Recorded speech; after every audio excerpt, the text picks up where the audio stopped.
story that the mainstream liberal media isn't reporting. My next guest says that every time we turn on the television set, we're slapped in the face with liberal content, and that even Sesame Street is pushing a liberal agenda on our children. Joining me now is Benjamin Schapiro, author of the blockbuster new book, Primetime Propaganda, the true Hollywood story of how the left took over your TV. Good to have you with us. Well, thanks so much for having me. I'm a huge fan. Well, thank you. And let me say that the idea that Sesame Street is a propaganda arm of the left in this country, I mean, say it isn't so. Well, I mean, it's so interesting. When I did this book, I talked to all the creators of these shows. That's what makes Primetime Propaganda unique. I went and actually talked to the people who did Sesame Street. I talked to a guy named Mike Dan, who is the VP of Children's Television Workshop, and he told me that Sesame Street was designed for specifically black and Hispanic children because, in his own words, there is no reading material in the black household.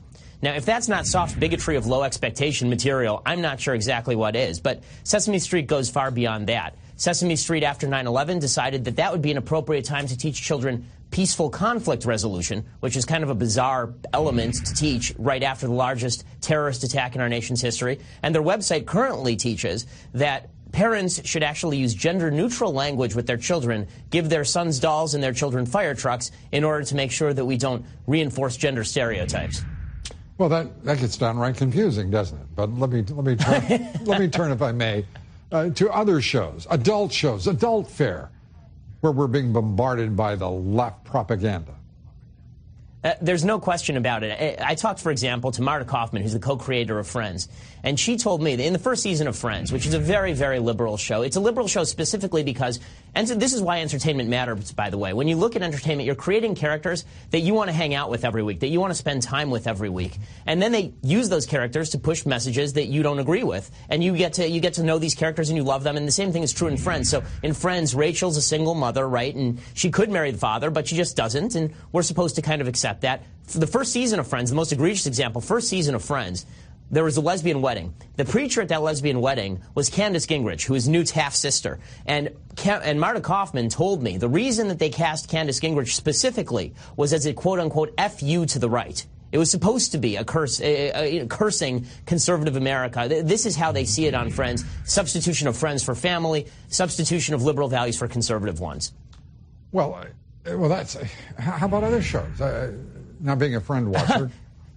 Yeah, I mean, another great example that's currently on the air is Glee. I mean, the guy who created Glee is a guy named Ryan Murphy. He's also the guy who created a show that you may know from FX called Nip Tuck. Ryan Murphy is openly gay. He's discussed how he wants. It's called Nip Tuck. Yeah, Nip Tuck on FX.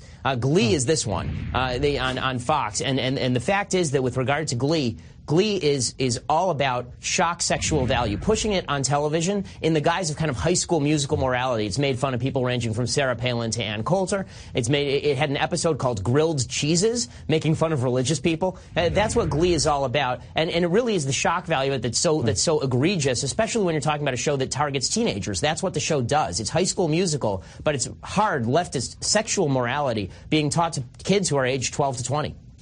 Benjamin, it's great to talk with you. Thanks for being here. The book is Primetime Propaganda, the true Hollywood story of how the left took over your TV set. Well, not the whole set. We've still got a little corner of it. Benjamin, thanks so much. Appreciate it.